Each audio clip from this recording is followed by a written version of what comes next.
सार्वभौमिक धर्म के 11वें चंद्रमास के छठे दिन एक रात जब पूर्णिमा क्षितिज पर चमक रही थी, जैसे ही दुनिया स्वर्ग और पृथ्वी के बीच संतुलन पर पहुंची, पुण्य और आस्था की शक्ति एक बार फिर कांपने लगी। धर्म की धारा ऊपर से प्रवाहित हुई उन लोगों के हृदयों में जो अच्छाई में विश्वास करते थे। नमो तस्सा भगवतो अरहतो सम्मा संबुद्धस्सा पूरे ब्रह्मांड में गूंज उठा पुण्य की शक्ति को जगाने वाले शब्द। काल के सागर पर पहला सूर्य चमकने से पहले, बुद्ध की शिक्षाओं के जाप से पहले पूरे ब्रह्मांड में गूंज उठे। पूरी दुनिया अभी भी कर्म के कोहरे में लिपटी हुई थी। सभी चीजें अभी भी अज्ञान के अंधकार में सो रही थीं। तारे अभी तक पैदा नहीं हुए थे, पानी अभी तक नहीं बहा था, सभी जीवों की सांसें अभी तक नहीं चली थी और अच्छाई, बुराई, प्रेम, भय, यह सब शून्यता की परछाइयां मात्र थी। लेकिन उस शून्यता के भीतर एक एकल स्वर पूरे ब्रह्मांड में गूंज उठा।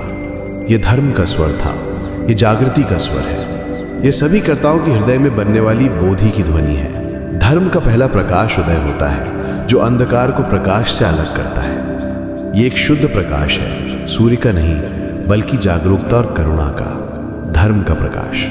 जैसे जैसे वो प्रकाश फैलता है, वो पर्वतों, महासागरों, श्वास और 4 तत्वों को जन्म देता है। और जब ब्रह्मांड धर्म की शक्ति से घूमने लगता है, देवताओं का जन्म होता है। वे स्वर्ग और पृथ्वी के बीच संतुलन के संरक्षक हैं। 6 स्वर्गों के शीर्ष पर दीप्तिमान सुमेरु पर्वत के ऊपर इंद्र प्रकट होते हैं, जो बिजली के महान शक्तिशाली देवता हैं।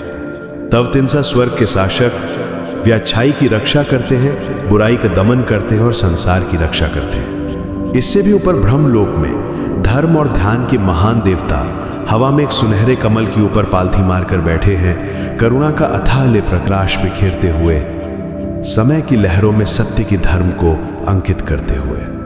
सभी जीवों को पवित्रता की ओर वापस लौटने का मार्ग खोजने के लिए वर्ष के प्रत्येक चक्र में जब 9 ग्रह तात्विक संतुलन में पहुंचते हैं और चंद्रमा सूर्य के प्रकाश से मिलता है, चक्र में एक दिन आता है जब स्वर्ग और पृथ्वी के द्वार खुलते हैं और सीध में आ जाते हैं। वो दिन है धर्म ब्रह्मांड के 11वें चंद्रमास का छठा दिन। स्वर्ग में ये वो दिन है जिसे पुण्य के उद्घाटन का दिन कहा जाता है।